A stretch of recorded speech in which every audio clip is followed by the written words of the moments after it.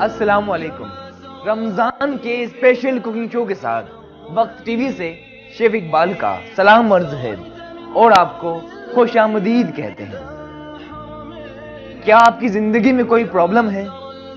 क्या दुनिया में ऐसे लोग होते हैं जिनकी जिंदगी में कोई प्रॉब्लम नहीं होती? क्या दुनिया में ऐसे लोग होते हैं जिनकी जिंदगी में प्रॉब्लम नाम का लफ्ज एग्जिस्ट नहीं करता? बिल्कुल ऐसे लोग होते हैं। एक तो मैं मौजूद हूं आपके सामने, मेरी जिंदगी में कोई प्रॉब्लम नहीं, मेरी जिंदगी में प्रॉब्लम नाम का लफ्ज एग्जिस्ट नहीं करता। अगर आप डिक्शनरी में जाकर देखें तो आपको मालूम होगा कि प्रॉब्लम ऐसे मसले को कहा जाता है जिसका इस जहां में कोई हल मौजूद ना हो। प्रॉब्लम ऐसे मसले को कहा जाता है जिसका इस जहां में कोई हल मौजूद ना हो। लेकिन हमने तो ये सीखा है कि हमारी जिंदगी में, आपकी जिंदगी में आने वाली हर प्रॉब्लम का हल मौजूद है।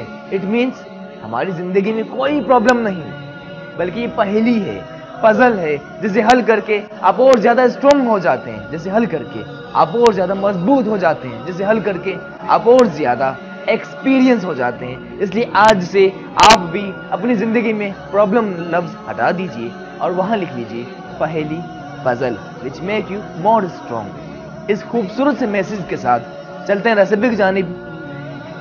रमजान के हवाले से यकीनन आज भी बनाएंगे कुछ बहुत ही स्पेशल, जो यकीनन बच्चे बड़े हर एक की बहुत ही फेवरेट है, क्रिस्पी फ्राइड चिकन, यानी कि क्रस्ट फ्राइड चिकन।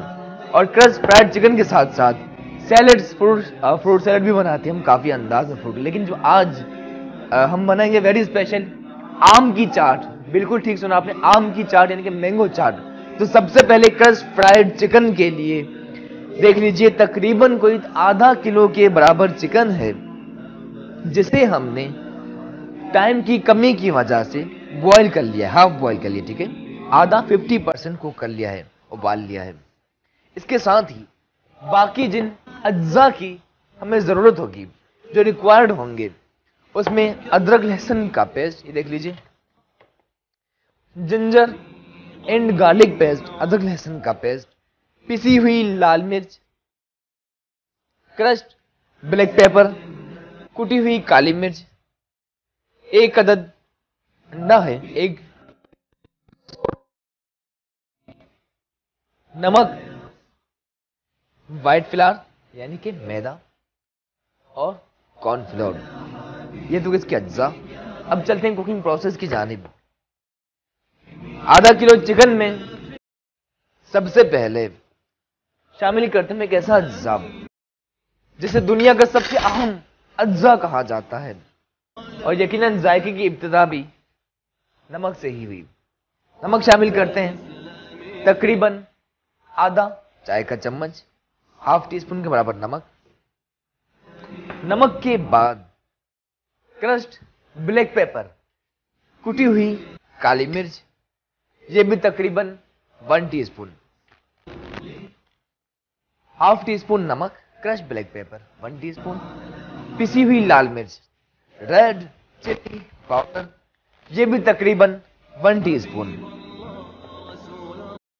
नमक के बाद काली मिर्च और साथ ही पिसी हुई लाल मिर्च शामिल करने के बाद अब इसमें हमने शामिल करना है अदरक लहसुन का पेस्ट, यानी कि जिंजर एंड गार्लिक पेस्ट 1 और ये 2, तकरीबन 2 टीस्पून के बराबर शामिल करके इसे कर लीजिए अच्छी तरह से मिक्स। अच्छा, इसी के साथ ही इस क्रस्ट फ्राइड चिकन में शामिल करने में प्याज, अनियन, आधी प्याज है अनियन, इसे हम काट लेते हैं जल्दी से बारीक चॉप, ठीक है, हाफ अनियन। और इससे भी यकीनन एक खास क्रिस्पीपन आएगा इस चिकन में, जो हमें रिक्वायर्ड है इसके लिए। अच्छी तरह से कर लीजिए नाइफ को शार्प तेज। अब प्याज को कर लेते हैं बारीक चॉप। पहले कट्स लगा लीजिए इस तरह, 1 2 3 4 5 6 7 कट्स के बाद इसे कर लीजिए बारीक चॉप।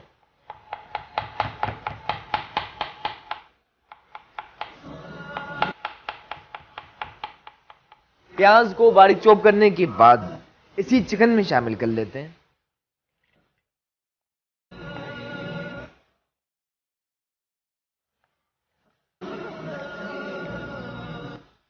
ठीक है, और फिर से इसे कर लीजिए अच्छी तरह से मिक्स। चिकन नॉर्मल है, देख सकते हैं आप, हड्डी के साथ। अगर आप चाहें तो बोनलेस चिकन में भी यकीनन बना सकते हैं, ठीक है। अब इसी में हमने शामिल करना है व्हाइट फ्लावर यानी कि मैदा, जो 1 2 और ये 3 खाने के चम्मच, तकरीबन 3 टेबल स्पून के बराबर व्हाइट फ्लावर यानी कि मैदा।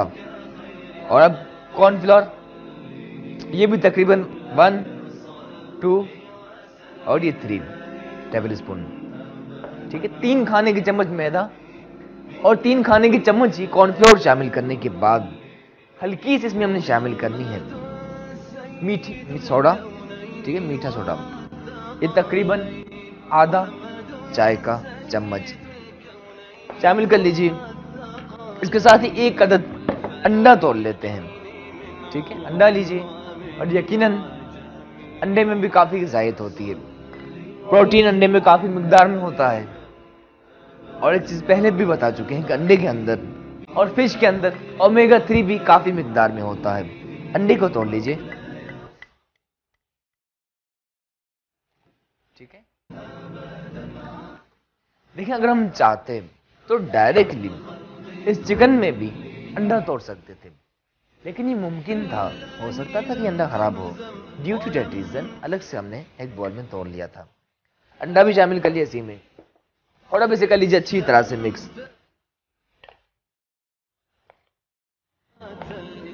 Very very special crust fried chicken के लिए चिकन के अंदर हमने शामिल किया नमक, काली मिर्च, पिसी हुई लाल मिर्च, अदरक लहसुन का paste, white flower, cornflour, soda और अंडा शामिल करके इसे कर लीजिए अच्छी तरह से मिक्स, ताकि मसालों का जायका अच्छी तरह से चिकन के अंदर तक रच जाए। और हल्का सा मजीद हमने शामिल करना है इसमें, देख सकते हैं मैदा 1 टेबल स्पून मजीद और 1 टेबल स्पून ही कॉर्नफ्लोर। अब हो गए तकरीबन 4 टेबल स्पून, 4 खाने के चम्मच कॉर्नफ्लावर और 4 खाने के चम्मच ही मैदा शामिल किया और इसे कर लीजिए अच्छी तरह से मिक्स। मिक्सिंग हो चुकी है। यहां देख लीजिए मनपसंद कुकिंग ऑयल फ्राइंग के लिए मौजूद है, तो हल्का सा थोड़ा सा मजीद शामिल कर लेते हैं। मनपसंद की खास बात, मनपसंद कोलेस्ट्रॉल से पाक है और विटामिन ए और डी से भरपूर।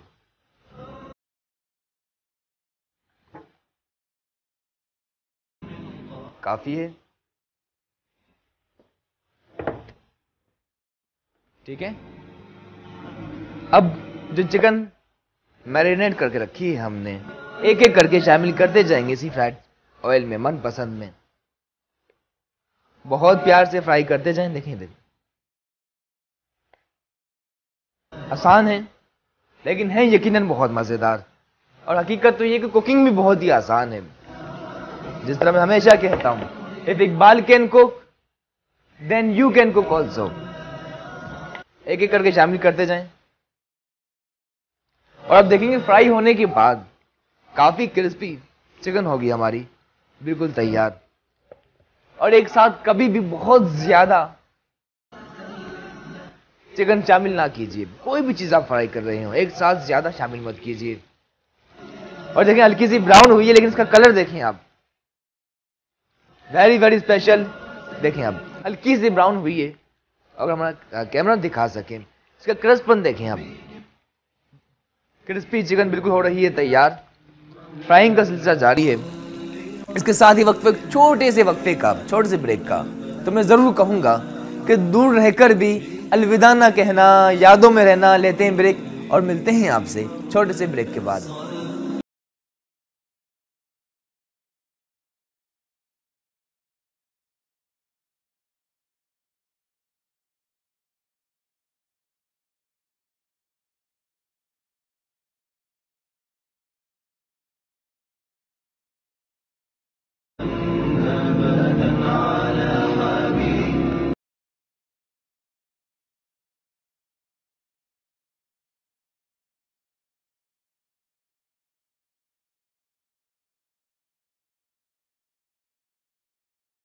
खुशामदीद खुशामदीद खुशामदीद। ब्रेक के बाद अगेन खुशामदीद कहते हैं आपको हमारे स्पेशल कुकिंग शो में वक्त टीवी से शेफ इकबाल के साथ। अच्छा, आज हम बना रहे हैं बहुत ही special crust fried chicken. Crust fried chicken के लिए तकरीबन कोई आधा किलो के बराबर चिकन थी, जिसे हमने टाइम की कमी की वजह से हाफ बॉयल कर लिया था। इसी में मैरिनेशन के लिए मसाला मिलाए थे, जिसमें नमक के साथ पिसी हुई लाल मिर्च थी, क्रश्ड ब्लैक पेपर, कुटी हुई काली मिर्च। इसके साथ ही वेरी स्पेशल, जिसके बगैर तो पाकिस्तानी खानों का तस्वुर ही नहीं किया जा सकता, यानी कि अदरक लहसुन का पेस्ट। ठीक है, अदरक लहसुन का पेस्ट था। उसे अच्छी तरह से मिक्स करने के बाद हल्का सा क्रंची बन लाने के लिए प्याज यानी कि अनियन को हमने बारीक चॉप करके शामिल किया। साथ ही कॉर्नफ्लावर तकरीबन कोई 4 खाने के चम्मच के बराबर, और इसके साथ ही मैदा यानी कि व्हाइट फ्लावर। सोडा शामिल की, मीठा सोडा खाने का तकरीबन ½ टी स्पून, और इसे कर लिया अच्छी तरह से मिक्स। और बाइंडिंग के लिए इसी में हमने शामिल किया था अंडा एक अदद। याद रहे कि अंडा एक बाइंडिंग एजेंट भी है, अंडा बाइंडिंग एजेंट भी अंडे ही की वजह से। देखिए आप चिकन दिखा दूं आपको, ये देखें चिकन के अंदर तक बिल्कुल कॉर्नफ्लोर, मैदा और अंडा एब्जॉर्ब हो चुका है। इसकी सबसे बड़ी वजह ये अंडा ही, अंडा से अंडे की वजह से बिल्कुल ये बाइंड हो जाता है।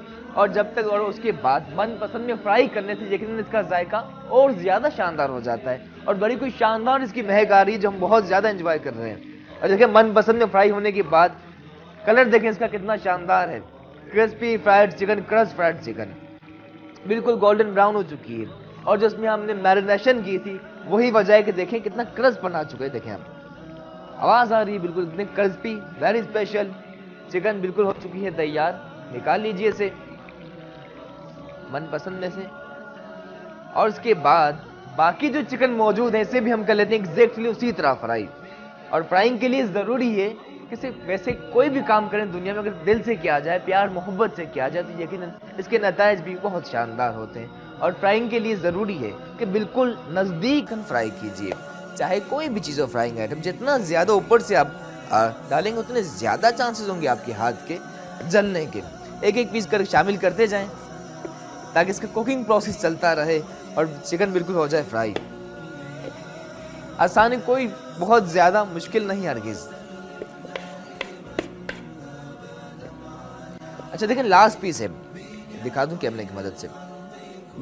इसमें लास्ट पीस है, आखिरी पीस बचा है चिकन का।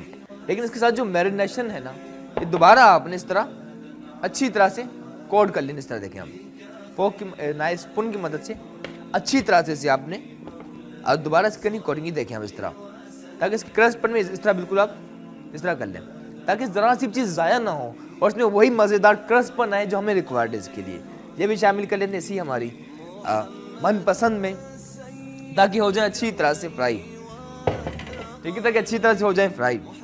अच्छा देखिए हमने जैसे इसमें चिकन शामिल की है ऑयल का टेम्परेचर गिर चुका है। रीज़न यही है कि जो हमने इसमें चिकन शामिल किया है। अब भले आप इसका मनपसंद जो हो रहा है फ्राई, इसकी टेम्परेचर बढ़ा दीजिए और साथ हिलाते रहिएगा ताकि चारों तरफ से एक जैसा ही कलर आ जाए। ये देखें आप क्रस्ट फ्राइड चिकन। अच्छे से हम लास्ट में सर्व करने वाले हैं टमाटो केचप के साथ। अगर आप चाहें चिली गार्लिक सॉस के साथ सर्व कर सकते हैं, अगर आप चाहें कॉकटेल सॉस के साथ, आपकी ये मर्जी पर मुनहसर है।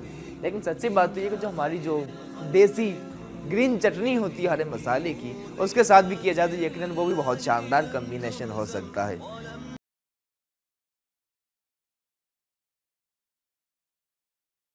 और ये कोई शानदार खुशबू आ रही है इसकी अच्छी सी प्रेजेंटेशन के साथ। और मेरी ख्वाहिश है काश कोई ऐसी टेक्नोलॉजी आ जाए कि हम ये बता सकें आपको कि इसकी खुशबू कितनी शानदार है, आप भी इंजॉय कर सकें इसकी शानदार महक। और रमज़ान के महीने में वैसे हम काफ़ी चीज़ें बनाते हैं, लेकिन अगर थोड़ी सी तब्दीली लाई जाए तो यकीनन बहुत ज़्यादा मुफीद है। इससे वेरिएशन आ जाती है। और कहा जाता है कि मुझे मालूम है कि काफ़ी ख़वातीन हमारा शो देखती हैं, बताता चलो हर औरत की ख्वाहिश होती है उनकी इज्जत की जाए, उन्हें वैल्यू दी जाए। ये सब कुछ मुमकिन है, ये सब कुछ मुमकिन है अगर आप अच्छी कुकिंग करना सीख लें। अच्छी कुकिंग से यकीनन आप किसी का भी दिल जीत सकते हैं।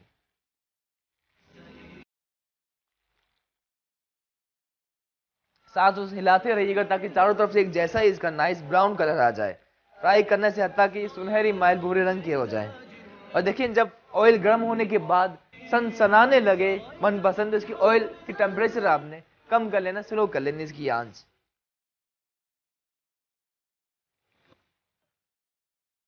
ये देखें very special crust fried chicken हो रही है बिल्कुल फ्राई।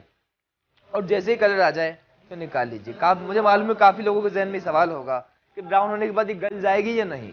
बिल्कुल ये गल जाएगी क्योंकि 50% कुक तो हमने पहले ही कर लिया था, हाफ कुक तो पहले ही थी। जैसे ही कलर आ जाए इसे निकाल लीजिए। कलर इसका आपको शानदार है। आप चाहें तो इससे आप कोई बर्गर के लिए भी यकीनन ये यूज कर सकते हैं। चिकन के जो सीने के पीस लीजिए, उसे मैरिनेट करके आपने फ्राई कर लिया और इसे यकीनन बर्गर भी बना सकते हैं। यकीनन क्रस्ट चिकन का सोच सकते हैं इसका बर्गर कितना शानदार होगा। इंशाल्लाह टाइम हुआ तो कोशिश करेंगे इसी रमजान में दिखा। देखिए कितना शानदार कलर इसका, कितना शानदार है। Crispy crust fried chicken. कुछ मजीद पीस फ्राई हो चुके हैं, इसे भी निकाल लेते हैं एहतियात से, प्यार से।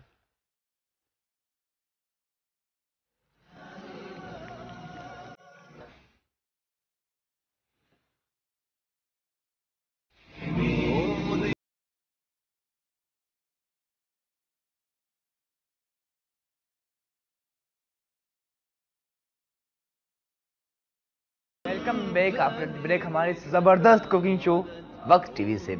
आज हम बना रहे हैं बहुत ही स्पेशल क्रस्ट फ्राइड चिकन। बिल्कुल हो चुकी है तैयार विद द ब्यूटीफुल प्रेजेंटेशन, देख सकते हैं। अब चलते हैं आम की चाट की जानिब, यानी कि मैंगो चाट, जिसके लिए आम की चाट के लिए 2 से 3 अदद आम थे। इसके हमने क्यूब्स काट लिए हैं, देख लीजिए आप।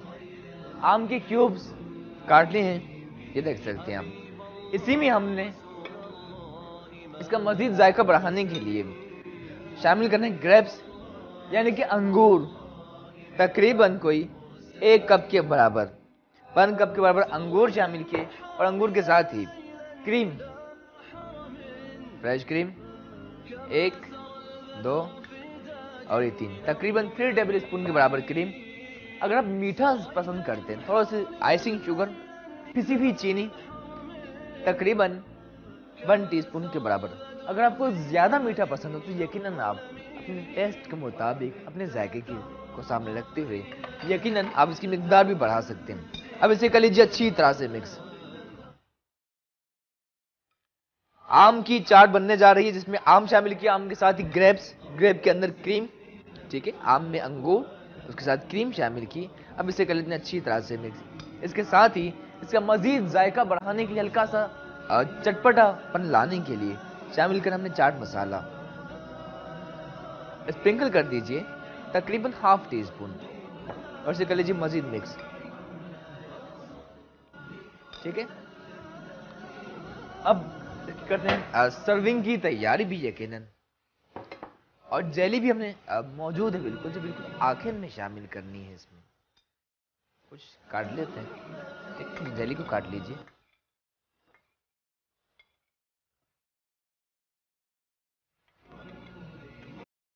फिर उसके बाद जेली के क्यूब्स बना लीजिए इस तरह, छोटी छोटी टिक्कियां काट लीजिए, कर लीजिए मिक्स। कुछ इसी में शामिल कर लेते हैं to make it more colourful. ये देखें आप, जेली शामिल करके इसे कर लीजिए मजीद मिक्स, ठीक है। अब प्रेजेंटेशन के लिए सर्विंग, यकीनन सर्व करना भी आर्ट है, इसे हम शामिल कर देंगे।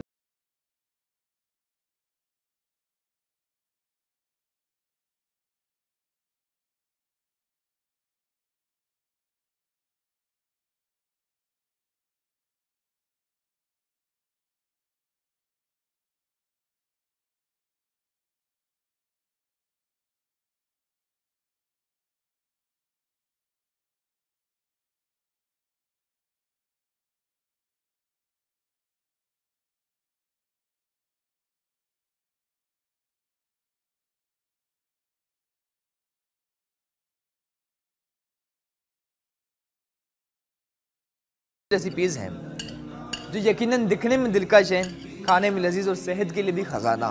क्योंकि आम की अफादियत, क्रीम की बात की जाए या अंगूर की बात की जाए तो यकीनन इन सभी अल्लाह ताला की नेमतें हैं और सभी में काफ़ी ज़्यादा ग़िज़ाइयत, विटामिन्स और मादनियात पाए जाते हैं।